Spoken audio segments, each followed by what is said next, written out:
The Algebra of Wealth. Introduction: Why wealth has an equation most of us have grown up hearing. That wealth is complicated. Some say it's about being lucky. Others argue it's about grinding harder than everyone else. Some tell us it's about knowing the right people. Or making a brilliant investment at the right time.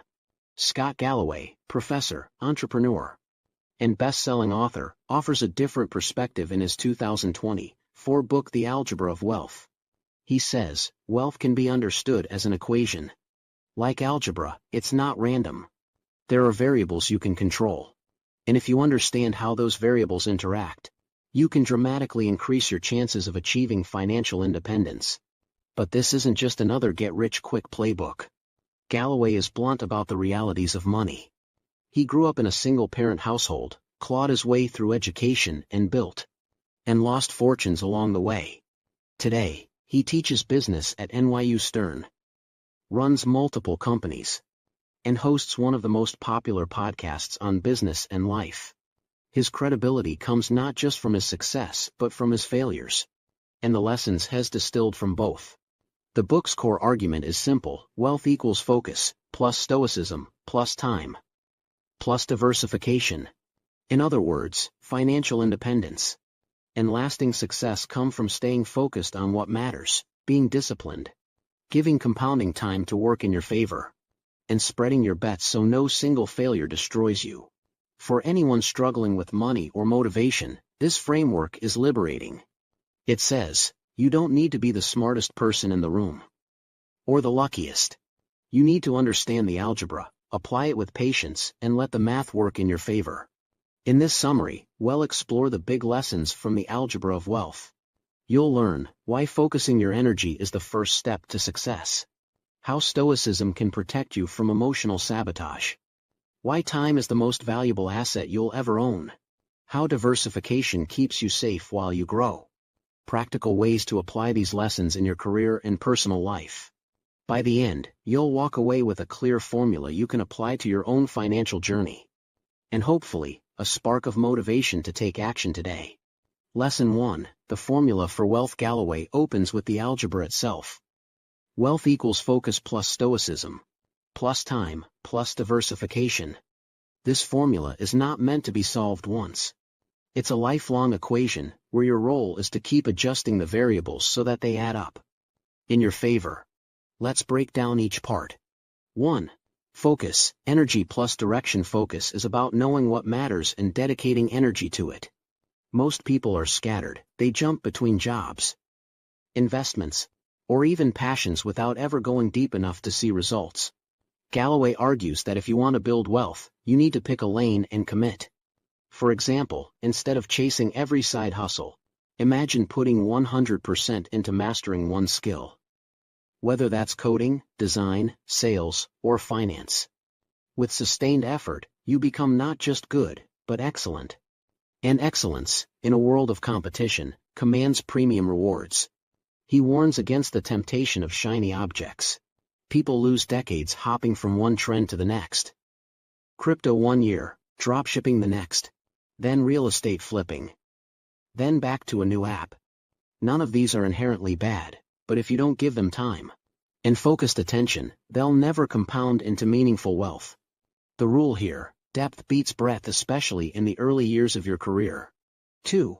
Stoicism, control the inner game. If focus is external, stoicism is internal. Galloway draws from the philosophy of Marcus Aurelius and Seneca. Wealth is not just what you earn, but how you handle emotions when things inevitably go wrong. Every market crashes. Every career hits setbacks. Every entrepreneur faces failure. The difference between people who survive and those who collapse often comes down to emotional discipline. Stoicism means, you don't panic sell when the market dips. You don't quit a career path after one bad boss. You don't chase status symbols just to prove yourself. Instead, you build resilience. You remind yourself that pain, setbacks, and even envy are part of the process. This doesn't mean ignoring emotions. It means refusing to let them dictate your financial decisions. In practice, this can look like automating your investments so you don't act on impulse, living below your means so you don't feel trapped by lifestyle inflation, saying no to distractions even when they're tempting. As Galloway says, the biggest risk to your wealth isn't the market. It's you. 3. Time, the exponential multiplier. Time is the most powerful variable in the wealth equation. Money grows exponentially through compounding. But compounding only works if you give it enough years. Consider two investors. Alex starts investing $500 a month at age 22. Jordan starts investing $1,000 a month at age 32. By retirement, Alex has more money than Jordan despite investing less per calendar month. Why? Because Alex gave time for compounding to work. Galloway insists, the earlier you start, the easier it becomes. If you're late, don't despair. The principle still holds. The best time to plant a tree was 20 years ago. The second best time is today. But time isn't just about investing money. It's also about building a career. People who patiently stick with a field for 10+ years almost always outperform those who jump around. Mastery takes time. And time rewards those who stay the course. 4. Diversification, protecting the downside. Wealthy people don't put all their eggs in one basket. They build multiple streams of income, spread investments across different assets, and avoid the catastrophe of one bet wiping out decades of effort. For example, someone who only invests in a single tech stock may look like a genius when it doubles, but if it crashes, they're ruined. Someone who spreads investments across stocks, bonds, real estate, and index funds may not see wild gains, but they steadily climb without risking it all. Diversification also applies to careers. Galloway encourages having a strong primary skill or income, but also developing side strengths. This way, if one path dries up, you're not left stranded. The key insight, you need both concentration and diversification. Concentration builds wealth. Diversification preserves it. Early in life, you focus. Later in life, you spread. Lesson 2, focus on your career capital. If the formula of wealth begins with focus, then, one of the most important places to apply that focus is your career. Galloway is direct. Unless you're born into wealth, or luck into a windfall, your career will be your single biggest driver of financial success. Your investments matter, but it's the money you earn. Save. And allocate early in life that gives you the ability to invest in the first place. Build career capital. He borrows from the concept of career capital, the set of skills, credibility and relationships you accumulate that make you valuable in the market. Think of it like building equity in yourself. Most young professionals, Galloway argues, make a mistake. They chase the highest salary right away or jump to new jobs too quickly. While salary is important, the real wealth builder is developing rare and valuable skills that compound in worth over time. Imagine two scenarios. Person A takes the highest paying job out of college, but spends the next 10 years hopping companies with no consistent skill growth. Person B takes a modest paying role, but learns a high-value skill, like software engineering, financial analysis, or digital marketing and becomes exceptional at it. By year 10, Person B has career capital that commands far more than the salary of Person A. Choose an arena with scale. Galloway emphasizes that the field you choose matters almost as much as the effort you put in. Some careers simply don't scale well, while others multiply your impact. A talented teacher may positively affect hundreds of students, but with limited financial upside. A talented software engineer may build an app that affects millions, and that scale converts into wealth. This doesn't mean you should chase money alone, but be strategic. Ask yourself, does my chosen field reward excellence with exponential returns? If not, you may be running a marathon in a lane that leads to a dead end. Play long-term games. Here's where focus and time intersect. The biggest wealth gains come when you commit to a field long enough to see compounding benefits. If you switch industries every 2 years, you never cross the threshold where your experience and credibility begin to multiply. Think of Warren Buffett. Most of his wealth came after age 60. Why? Because he played the long game, compounding skills, reputation, and capital in one arena. For viewers, the application is clear. Don't obsess over quick wins. Invest in yourself. Build career capital. Stick with it long enough for the compounding effects to kick in. Lesson 3, the role of luck, and how to tilt the odds. One of Galloway's most refreshing traits is honesty. He doesn't sugarcoat the truth. Luck matters. Where you're born, who your parents are, your education, even your health, these factors shape your starting line.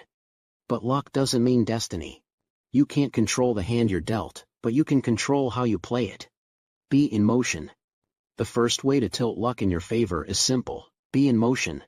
Luck rarely comes to those who sit still. It shows up when you're trying things, meeting people, building projects, and putting yourself in situations where opportunity can find you. Think of luck like rain. If you're inside all day, you'll never get wet. If you're outside constantly, even if you don't control the weather, you dramatically increase your odds of getting soaked. In practice, this means going to networking events, launching side projects, reaching out to mentors, saying yes to opportunities that feel uncomfortable. Most people wait for the perfect idea, the perfect timing, or the perfect job. Galloway insists, start moving, and luck will find you in motion. Maximize serendipity engines. Some environments are luckier than others. Being in Silicon Valley in the 1990s gave you a higher chance of stumbling into wealth than being in a small rural town. The same is true today in places like Austin, New York, or London, for tech, finance, or media. If you can't move geographically, you can move digitally. Twitter, now, X LinkedIn, and YouTube are serendipity engines, platforms where you can meet people, share ideas, and put your work in front of strangers who might change your life. The more surface area you expose to opportunity, the more likely it is that luck finds you. Prepare to catch the wave. Luck is meaningless if you're not prepared to ride it. Imagine being offered a speaking gig, but having no confidence to present, or getting a job lead in coding, but not knowing how to code. Preparation creates the ability to capture luck. Galloway's advice: build skills relentlessly, even when opportunities aren't knocking. When the door finally opens, you'll be ready to walk through it. Survive the bad luck. Just as important, you must survive the bad breaks. Everyone experiences them. Economic downturns, layoffs, failed businesses, personal setbacks. The key is to diversify enough money, skills, relationships that one piece of bad luck doesn't destroy you. Here is where stoicism reappears. The ability to endure without losing faith is what separates those who bounce back from those who disappear. The big picture: luck will always play a role in wealth. Some people will inherit fortunes. Others will start with nothing. But by moving constantly, creating serendipity, preparing to seize opportunities, and protecting against catastrophe, you dramatically improve your odds. As Galloway puts it, you can't control luck, but you can stack the deck. Lesson 4, relationships and network capital. Scott Galloway often says, nothing great is built alone. While personal discipline and skills are crucial, wealth is rarely a solo journey. Networks, both professional and personal, act as a multiplier for everything you do. The power of network capital. Galloway defines network capital as the sum of the relationships you build and the goodwill you accumulate over time. Just as financial capital compounds through interest, network capital compounds through trust and reciprocity. Consider this: two equally talented people enter the workforce. One keeps their head down, does solid work, but never invests in relationships. The other does the same work, plus actively cultivates mentors, friendships, and peers. 10 years later, who has more opportunities? Almost always the second person. The difference isn't skill. It's network capital. How to build network capital. 1. Add value before you ask. Too many people think networking is about asking for favors. The truth: the most powerful networks are built by giving. Share resources, make introductions, offer help. Over time, those small acts accumulate into deep goodwill. 2. Invest in mentors. A mentor doesn't just teach you skills, they open doors. Galloway credits much of his own success to professors and business leaders who gave him opportunities when he was young. Finding mentors isn't about begging for guidance. It's about showing potential and being willing to learn. 3. Choose the right tribe. You are the average of the 5 people you spend the most time with. Surround yourself with people who are ambitious, disciplined, and ethical, and you'll naturally rise to their level. Surround yourself with cynics and complainers, and you'll sink. 4. Nurture relationships. Over decades, the real compounding happens not in quick introductions, but in relationships sustained over time. Checking in with old colleagues, celebrating others' successes, and staying connected means when big opportunities arise, your name comes up. Network capital and business entrepreneurs often illustrate the value of network capital.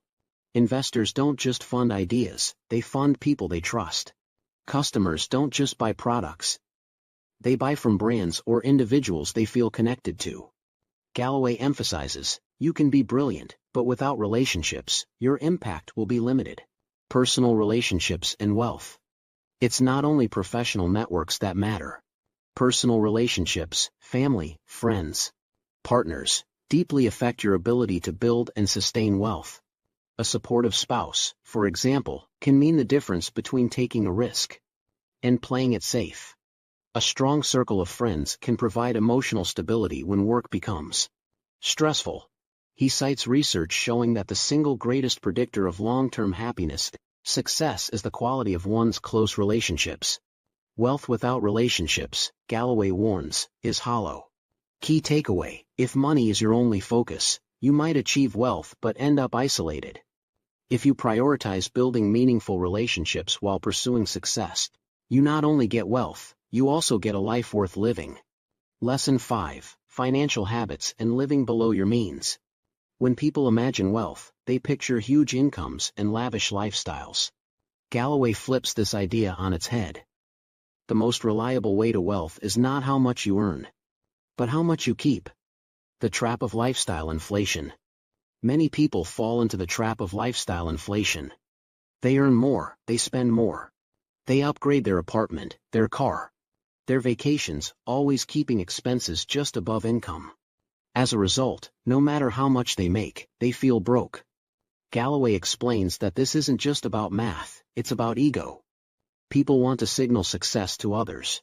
But in doing so, they rob themselves of actual financial security. He shares his own story. As a young professional, he spent beyond his means to look successful. Eventually, he realized the real flex isn't the luxury watch or fancy car. It's freedom. The freedom to say no to a toxic boss. The freedom to take risks. The freedom to spend time how you want. The rule, save until it hurts. Galloway gives blunt advice, live below your means, aggressively. Not just comfortably below, but in a way that actually feels uncomfortable at first. Why? Because the sooner you build a cushion, the sooner you unlock freedom. He suggests saving 20 to 30% of income if possible. For some, this feels extreme. But remember, it's not forever. Once compounding kicks in, money begins to work for you. Automate the discipline.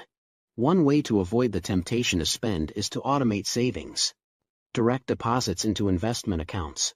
Auto transfers into savings, systems that make saving the default, not the exception. Humans are emotional and impulsive. Systems protect us from ourselves.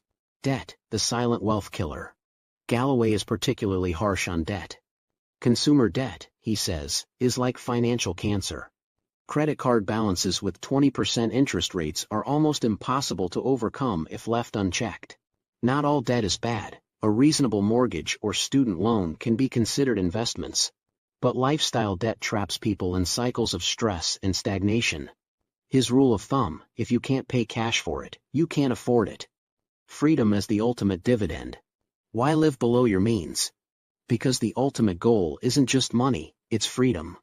Wealth isn't measured by how much you spend, but by how much control you have over your time.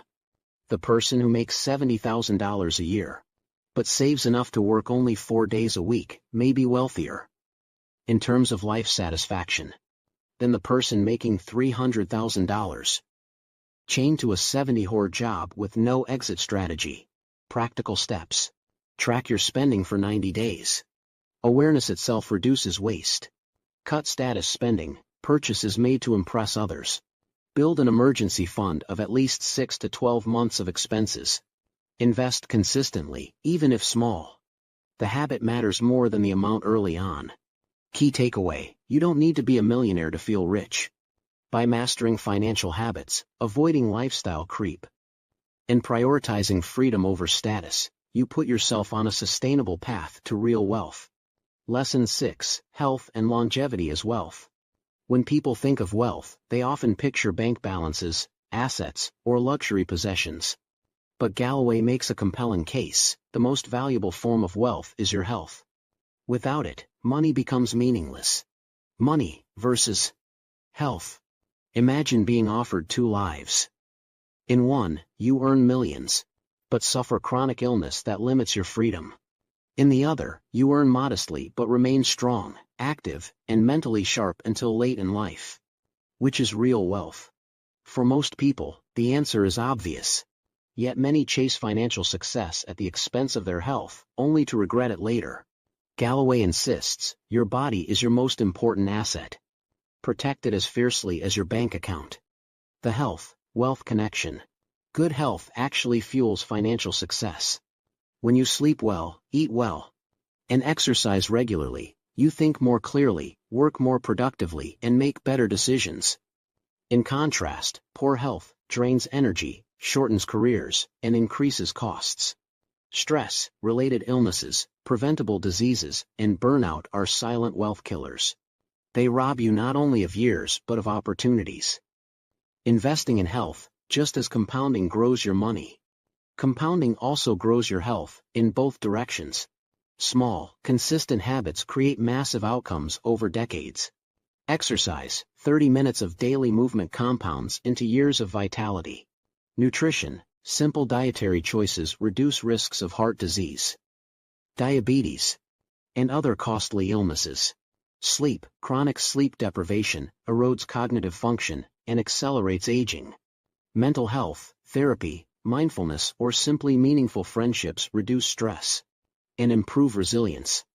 The return on investment of longevity. Think of health as return on investment. Every year you add to your healthy lifespan is a year in which compounding wealth continues to work.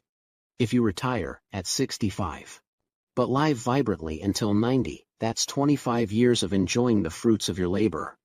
If poor health cuts life short at 70, your compounding ends abruptly. Galloway points to research that the average American spends the last decade of life in poor health. The challenge isn't just living longer, it's living better. Wealth's hidden trap. Ironically, many people sacrifice health to gain wealth: long hours, stress, neglecting exercise, only to later spend their wealth trying to recover health. Galloway's message: don't trade one for the other. Build both at the same time. Key takeaway: your health is the foundation of your wealth. Protect it like an investment, because it multiplies every other form of capital you build. Lesson 7: Purpose and redefining success. After discussing focus, stoicism, time, diversification, networks, habits, and health, Galloway ends with perhaps the most human element: purpose. Because ultimately, wealth is not just about having enough money to survive. It's about creating a life that feels meaningful. The trap of more. Society constantly tells us that success equals more money, more followers, more recognition. But as Galloway bluntly puts it, comparison is the thief of joy. Chasing endless more is a treadmill, no matter how fast you run. The finish line keeps moving. He warns against defining wealth purely by net worth. Many billionaires, he notes, live lives of isolation, paranoia, or misery.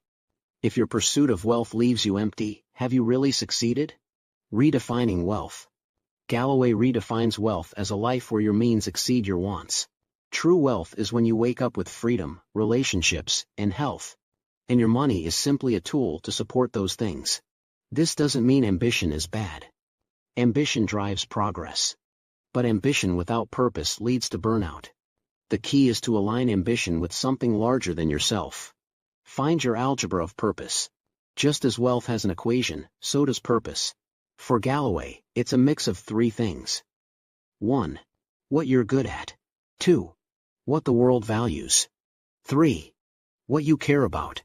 The overlap of these creates a career and life that not only pays well but feels worthwhile. The role of service, interestingly. Many of Galloway's examples of meaningful success involve service to others. Teaching, mentoring, parenting, or creating products that improve lives. These forms of giving create deep satisfaction. Research backs this up. People who serve others report higher levels of happiness and fulfillment than those who focus only on themselves. Wealth as a means, not the end. Purpose doesn't mean abandoning money. It means recognizing money as a tool, not the destination. Money buys you the time, security, and freedom to pursue what matters most. For some, that's raising children. For others, it's art, science, entrepreneurship, or activism. Whatever it is, the algebra of wealth should support, not replace. The algebra of meaning. A personal note from Galloway. Throughout the book, Galloway shares personal reflections on his own pursuit of wealth. Despite financial success, his greatest regrets are moments where he prioritized money over relationships or purpose. His greatest joys, conversely, come from teaching students, raising his sons, and contributing ideas that outlive him. His lesson: don't wait until old age to discover that money alone isn't enough. Define success broadly: money, yes, but also health, love, service, and meaning. Key takeaway: wealth without purpose is hollow. Redefine success, not as endless accumulation, but as freedom, relationships, health, and meaningful contribution. Practical applications: making the algebra work for you. Scott Galloway's algebra is elegant in theory, but the real power lies in application. How do you translate focus, plus stoicism, plus time, plus diversification, plus network, plus health, plus purpose into your daily life? 1. Focus. Define your core mission. Write down your top 1 to 3 goals for the next year. Identify distractions that consume time without contributing to these goals. Create a schedule that protects deep work blocks, uninterrupted periods for high-value tasks. Tip: guard these blocks fiercely. Treat them like non-negotiable appointments with your future self. 2.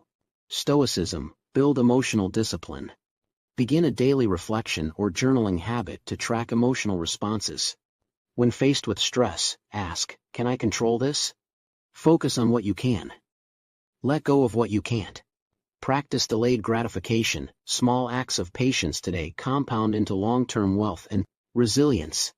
Tip: stoicism is not about suppressing emotion, but using rational control to prevent impulsive decisions, especially around money. 3. Time. Start compounding early. Begin saving or investing immediately, even small amounts. Apply the principle of time in the market rather than timing the market. Approach skill building the same way. Consistent practice over years leads to mastery. Tip: use calendars, reminders, and automatic transfers to systematize time-focused strategies. 4. Diversification. Protect and grow. Spread investments across multiple asset classes, stocks, bonds, real estate, etc. Build multiple streams of income where possible: freelance work, side businesses, or intellectual property. Avoid over-concentration on one job or income source, especially early in life. Tip: diversification is insurance against volatility, both financially and personally. 5. Network. Cultivate relationships daily. Schedule weekly outreach, connect with mentors, peers, or colleagues. Offer value before asking for favors, advice, introductions, or support. Join professional communities or online groups to expand serendipity. Tip: keep a relationship log to track interactions and follow-ups. Relationships compound over years like investments. 6. Health. Prioritize your foundation. Sleep 7 to 8 hours per night consistently. Exercise at least 3 to 5 times per week, focusing on both cardio and strength. Track nutrition and avoid excessive processed foods. Maintain mental health through meditation, therapy, or social support. Tip: treat your body like a business, measure outcomes, and prevent avoidable losses. 7. Purpose. Align ambition with meaning. Identify the intersection of what you're good at, what the world values, and what excites you. Set long-term goals that reflect these values. Use money as a tool to free time for meaningful activities, not just consumption. Tip: revisit purpose annually. Life changes, and so should your goals. Scott Galloway's The Algebra of Wealth isn't just a book about money. It's a guide to building a life where wealth, freedom, and meaning coexist. The formula may seem simple: focus plus stoicism, plus time, plus diversification, plus network, plus health plus purpose. But like algebra, the power is in consistent application. Small daily choices, saving instead of splurging, exercising instead of skipping, connecting instead of isolating, compound into extraordinary results. You don't need luck, you need motion. You don't need perfection, you need discipline. And you don't need endless ambition, you need purpose. Start today. Identify one variable you can improve this week. Maybe automating savings, deepening a relationship, or blocking time for focused work. Stack these small wins, and over time, the math works in your favor. Remember, wealth isn't just a number. It's freedom, health, relationships, and a meaningful life. Apply the algebra, and you won't just build money. You'll build a life worth living.